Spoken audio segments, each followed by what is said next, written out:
Livro O Final da Tempestade, de Dave Leonardo. Limpando a bagunça e reconstruindo o que foi perdido. Capítulo 4. Pontos de fragilidade. Lembro-me de uma vez em que estava assistindo a um documentário sobre a reconstrução de um avião que havia caído em algum lugar que não me recordo. Como a aeronave havia sido completamente destruída, nem mesmo o material encontrado na caixa preta podia dar informações precisas sobre o que ocorrera. Mas nisso tudo, o que mais me deixou impressionado foi o fato de que o avião acabou demorando quase 10 anos para ser reconstruído por inteiro, já que todas as suas partes estavam no fundo do oceano. Cada novo pedaço encontrado, peça por peça, como se fosse um quebra-cabeça, foi fixado em seu devido lugar até o avião ser reconstruído. Vendo essa cena, fiquei pensando no porquê de tanto tempo, dinheiro e esforços gastos ao longo daquele período. Foi quando o narrador disse que, graças à montagem, os especialistas poderiam fazer uma análise completa e descobrir o que fez aquele avião perder altitude e ser engolido pelo mar. Isso quer dizer que foram empregados esforços por quase uma década para descobrir o calcanhar de Aquiles, responsável pela tragédia. Isso porque, assim como esse herói da mitologia grega, havia um segredo naquele aeroplano que poderia decretar o seu fim, e nem mesmo os mecânicos acostumados com o seu modelo souberam identificá-lo. Infelizmente, foi apenas quando a situação pôs o avião à prova que aquela falha foi exposta. Em nossa vida não é muito diferente, não. Quando as tempestades chegam, se as nossas fraquezas e situações mal resolvidas já não tiverem sido tratadas, somos surpreendidos no instante em que elas vêm à tona.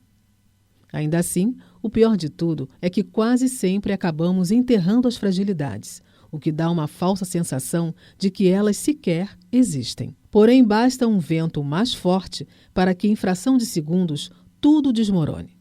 Na verdade, o que acontece em um dia de angústia e dificuldade não é um fenômeno raro, vindo do nada, mas uma consequência. Em outras palavras, a tempestade só destrói aquilo que já estava frágil e desprotegido. Esse é justamente o caso de problemas que ficaram evidentes ao longo da quarentena que vivemos recentemente, por exemplo. Não faz muito tempo eu li uma notícia que dizia que durante esse período que enfrentamos, entre os meses de maio e junho, o número de divórcios no Brasil aumentou em mais de 18%. Em alguns estados, como Amazonas e Piauí, esse número passou de 100%. Mesmo sendo um cenário tão caótico, esses dados só comprovam a capacidade de que uma tempestade tem para desestabilizar aquilo que já estava comprometido. Sendo bem sincero, acredito que muitos desses casamentos que acabaram oficialmente durante a pandemia já haviam terminado há muito tempo. E só precisaram de um acontecimento extraordinário para selar tudo. Quando se trata de um casamento que acaba assim, basta olharmos mais de perto para descobrirmos que em muitos casos o problema era simples e começou lá de trás, mas ninguém prestou atenção. Do contrário, tudo poderia ter sido resolvido. A grande questão é que muitas vezes não queremos tratar nossas fraquezas e defeitos e acabamos caindo no erro de pensar que essa responsabilidade é do outro e não nossa. Como exemplo disso, eu me lembro de que na época da faculdade, quando cursava Direito e tínhamos as chamadas audiências de instrução e julgamento, cada parte envolvida tinha de ouvir a outra de frente do juiz, sem interrupções. Sendo assim, quando havia um divórcio, por exemplo, marido e mulher deveriam apresentar claramente para todos ali os motivos de que queriam se separar. Nesse momento em que não havia outra opção, senão ouvir as razões de cada um, não era difícil encontrar casais desolados. Afinal, talvez aquela tenha sido a primeira vez em que ele ou ela havia parado para escutar as queixas do outro de maneira sincera e sem rodeios. Era por conta disso que muitos, de repente, começavam a chorar, percebendo como aquelas reclamações pareciam tão pequenas e sem sentido, e não precisavam ter chegado àquele ponto na frente de um magistrado que decidiria o futuro dos dois.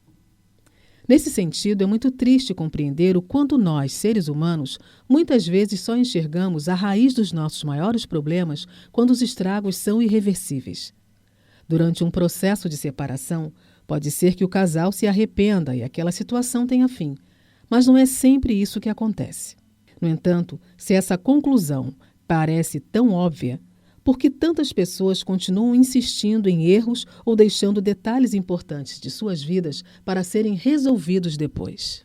Quantas catástrofes poderiam ser evitadas se apenas parássemos por um instante e refletíssemos nas possíveis consequências?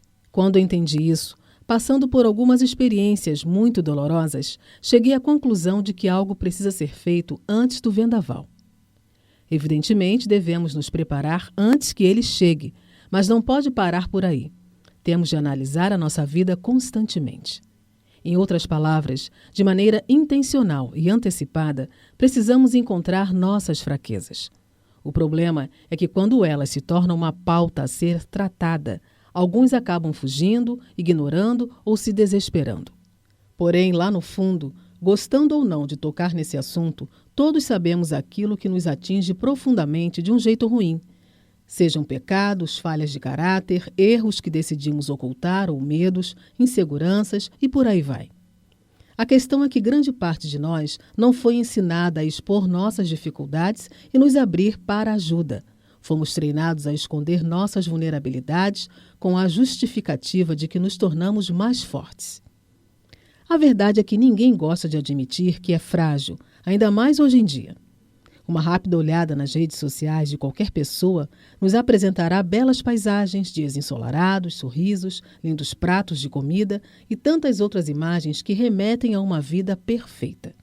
Enquanto isso, os problemas e dificuldades de tantos são jogados para debaixo do tapete e vão consumindo-os aos poucos. Por exemplo, quantos relacionamentos contemplados como perfeitos na internet, de repente, num estalar de dedos, foram por água abaixo?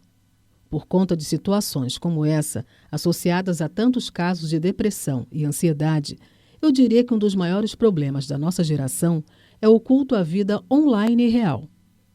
O que é postado, na maior parte das vezes, não é vida de verdade, ou a completude dela. Ninguém acha interessante ou conveniente publicar os dias maus, o que acaba fazendo com que um círculo vicioso de postagens, sempre boas, crie um ideal de perfeição que não existe. É claro que com isso não estou defendendo que devemos postar nossos dias ruins, lutas, fraquezas, tragédias, pecados ou sei lá o que for. O que precisamos é compreender que a vida é mais do que vemos de uma tela de celular. Todos somos seres humanos e passamos por dificuldades, crises, dilemas, medos e lutas. Mesmo pessoas ricas, influentes, famosas, que talvez você admire e que parecem ter uma vida perfeita, batalham com questões internas e externas que ninguém conhece ou vê. Ninguém é perfeito, a não ser Jesus. Até mesmo aqueles que achamos bonzinhos e gentis, que vemos ajudar tantas pessoas que pregam, têm cargos na igreja, trabalham em ONGs e etc., precisam da graça, misericórdia e perdão de Deus. Não existe quem faça o bem por si mesmo ou que seja bom o suficiente sozinho. E isso não sou eu quem afirmo, mas sim a Bíblia. Não há nenhum justo sobre a terra que faça o bem e que não peque. Eclesiastes 7:20. Além disso, a palavra nos diz que todos pecaram e foram destituídos da glória de Deus. Romanos 3:23. Dito isso, se tivéssemos mais consciência do quanto precisamos desesperadamente do Senhor, não perderíamos tanto tempo caindo no engano de que a perfeição é uma meta possível. E é por isso que muitos perdem a paz, a fé e a esperança ao longo da vida, porque é frustrante demais nos depararmos com a nossa condição imperfeita e frágil. O mundo nos diz que o sucesso tem a ver com isso ou aquilo e que quando não cumprimos essa expectativa, não somos importantes ou bem-sucedidos. Entretanto, acho curiosa a forma como a Escritura nos compara a vasos de barro, que podem ser quebrados com uma simples queda, ao mesmo tempo em que podem conter um tesouro de valor inestimável. Para mim, isso significa que Cristo nunca nos impôs um nível de perfeição inalcançável. Ele não espera que, a partir do momento em que nos convertermos, nunca mais erremos, mas que sejamos humildes para nos arrependermos constantemente e que deixemos, de uma vez por todas, nossa vida de pecado. Porém, o nosso problema é que estamos sempre buscando a aprovação dos homens, enquanto a de Deus, que é a única que deveríamos procurar, ignoramos. Acontece que a glória humana exige o que ninguém nunca poderá dar: perfeição. Por outro lado, Deus quer de nós sinceridade e um coração ensinável. Por isso, a aprovação dos homens machuca, corrói e desenvolve marcas profundas na alma. Afinal, tentar falhar e nunca chegar à perfeição não é algo instigante para a autoestima de ninguém. Mas apesar da nossa natureza má, Deus nos aceita em sua família e escolhe nos tornar participantes daquilo que Ele está fazendo pelo mundo. E é nesse processo, quando caminhamos verdadeiramente com Ele, que somos transformados em nossas fraquezas. Passamos a ser mais humildes, empáticos, amar nosso próximo de verdade e dar a outra face, ainda que isso nos custe muito. E entender que, embora tenhamos qualidades, não somos melhores do que ninguém. É por isso que a Bíblia nos revela a necessidade de apoiarmos em Deus. E disse-me: a minha graça te basta, porque o meu poder se aperfeiçoa na fraqueza. De boa vontade, pois me gloriarei nas minhas fraquezas, para que em mim habite o poder de Cristo. Coríntios 2, 12 e 9. Como descrito por Paulo nesse trecho de Coríntios 2, as fraquezas não definem quem somos, mas nos dão oportunidades constantes de nos aproximar ainda mais de Jesus. Somente Ele e o Espírito Santo podem transformar nossas fraquezas em força. Apenas em Deus podemos conquistar um caráter irrepreensível, que nada se parece com a perfeição. É o poder de Deus em nós que nos aperfeiçoa e transforma, e não nossa força de vontade e boa intenção. É claro que se não nos mexermos, nada acontecerá, mas somente a obra da cruz e o trabalho do Espírito Santo em nós é capaz de nos transformar de dentro para fora. Se não fosse a misericórdia do Senhor, nós seríamos consumidos. Fato é que não somos bons. Não conseguimos sem Ele. E é por isso que temos de buscá-lo dia e noite, todos os dias, sempre, sem parar. Certamente não é pelo que fazemos, mas pelo que Ele fez. E é a cruz, não as nossas habilidades ou falta delas. Ao entender isso, arranquei um peso grande das minhas costas. Por muitos anos, convivi com pessoas que pareciam dizer a todo momento: eu sou mais santo, eu tenho mais habilidades do que você, eu leio mais a Bíblia. Você sabe, né? Eu praticamente não erro. Ainda mais agora que jejuo 4 vezes na semana. Lembro que algumas chegavam à igreja e se comportavam como se estivessem em outro nível de espiritualidade. Com o tempo, percebi que pouco importa o que os outros estão fazendo ou deixando de fazer, porque quem prestará conta com as suas vidas são eles, e não eu. Porém, eu e você prestaremos conta do que fizemos com a nossa própria vida. E é em razão disso que não devemos colocar nossos olhos nas pessoas. Não devemos esperar elogios dos homens. Não temos de nos comparar a eles ou apontar o dedo para julgá-los, porque, no fundo, todos carecemos da graça do Senhor. Felizmente, Cristo nunca se chocou com os erros das pessoas, mas sempre repreendeu aqueles que queriam se mostrar livres deles. Em outras palavras, eram justamente os que se auto-intitulavam mais santos e faziam de tudo para serem perfeitos que estavam mais distantes de Cristo, que é perfeito. Sendo assim, Deus não é pego de surpresa por nossas fraquezas e incapacidade de ser e cumprir o que Ele espera de nós. Em contrapartida, é necessária humildade e um coração ensinável para entendermos nossa dependência do Senhor e nosso posicionamento genuíno para mudarmos o curso de nossas vidas em uma vez que somos confrontados com a verdade. É fácil criticar hipócritas e apontar o dedo para pessoas soberbas. Difícil é se permitir ser confrontado, escolher mudar e assumir a responsabilidade de, junto com Deus, consertar a sua vida e abandonar pecados antigos. Estamos sempre tão prontos para criticar as falhas e dificuldades das pessoas e tão cegos e confortáveis para enxergar nossos erros. Fico pasmo como, inclusive, muitos nem sequer conseguem enxergar suas falhas. Estão tão preocupados com os problemas dos outros que não veem suas próprias hipocrisias. Todos nós erramos e temos nossas imperfeições. Eu sou pastor, mas há dias em que eu não estou bem e não sinto vontade de orar. Há vezes em que eu acordo triste, chateado, cansado, não tenho vontade de trabalhar nem ouvir alguém pregar. Todos passamos por isso, porque somos seres humanos. Agora, qual é a graça de tudo isso? Saber que há um Deus sobre mim e você que, a partir do nosso arrependimento e posicionamento, aperfeiçoa-nos por meio do Espírito Santo. Quando nos prostramos, pela sua misericórdia e graça, somos purificados por inteiro. E é por esse motivo que, quanto mais fracos nos sentimos, mais temos espaço para que a graça dele nos faça fortes. Não é sobre o que podemos fazer por nós mesmos, mas o que ele pode fazer em nós e através de nós.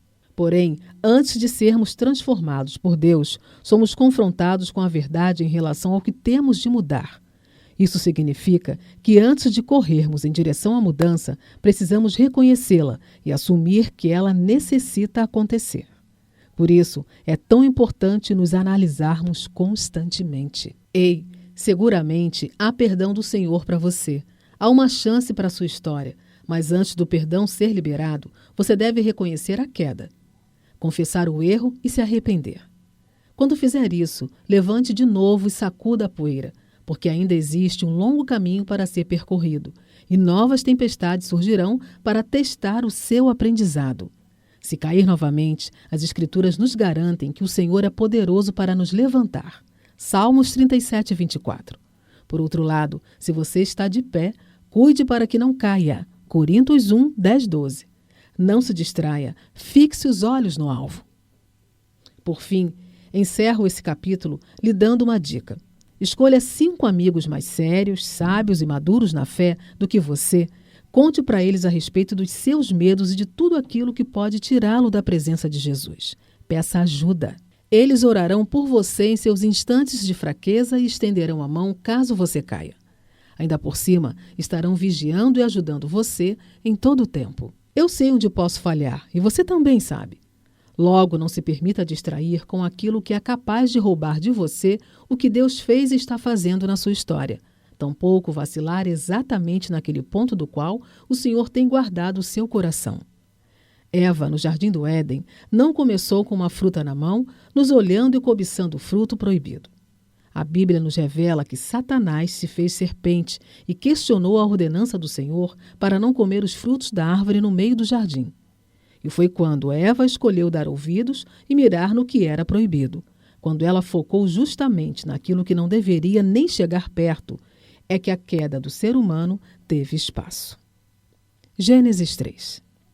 Esse então foi o legado da desobediência. No entanto, o Redentor dos nossos pecados, Jesus, assumiu a forma humana e restabeleceu o nosso relacionamento com o Pai, mostrando-nos mais uma vez o poder da obediência e do foco. Cristo desceu à terra, morreu por todos nós, ressuscitou e ascendeu aos céus para nos preparar para um lugar. A respeito dele, é possível falar qualquer coisa, especular, inventar, mas a sua história permanece. Ele é perfeito e a Bíblia nos instrui, assim como ele, sempre buscarmos ser irrepreensíveis também. Se Jesus é santo, precisamos ter uma vida de santidade. Se ele venceu, podemos ter um bom ânimo, porque em seu nome nós venceremos também. E aí se identificou com o capítulo 4, pontos de fragilidade? Acho que todos nós, né? Quando assim, a gente para e ouve, né, esse audiobook, a gente logo se identifica, né? Quem não tem um ponto de fragilidade, não é mesmo? Então, se você sabe que tem um amigo que precisa ouvir esse capítulo, então, compartilhe com ele.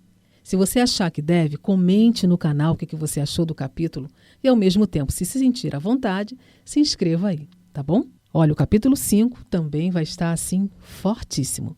Te espero lá.